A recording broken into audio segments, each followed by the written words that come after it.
আমাদের রংপুরে মানুষের মনে মানসিক রোগ সম্পর্কে ভ্রান্ত ধারণা এবং সেই রোগসমূহের যে চিকিৎসা সে চিকিৎসা সম্পর্কেও ভ্রান্ত ধারণা থাকায় আমরা সঠিক সময়ে সঠিক চিকিৎসা করতে পারি না। তাছাড়া রংপুরে মানসিক রোগী যারা বা মাদকাসক্ত রোগী যারা তাদের সঠিক সময়ে সঠিক চিকিৎসকের কাছে না যেতে পারাও আমাদের একটা অন্যতম সমস্যা। এবং আমাদের রংপুরে তুলনামূলকভাবে মানসিক চিকিৎসক বিশেষজ্ঞ বা মাদকাসক্ত নিরাময় চিকিৎসকদের সংকট আছে।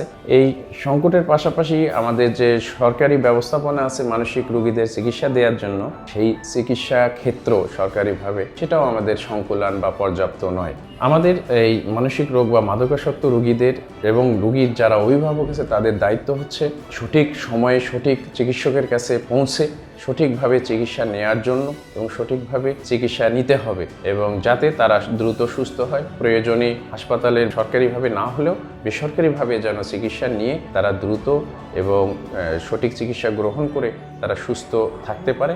তারা যেন আমাদের সমাজে বা পরিবারে বোঝা না হয়ে সুস্থভাবে জীবনযাপন করতে পারে। এজন্য আমাদের সবাইকে সচেতন হতে হবে।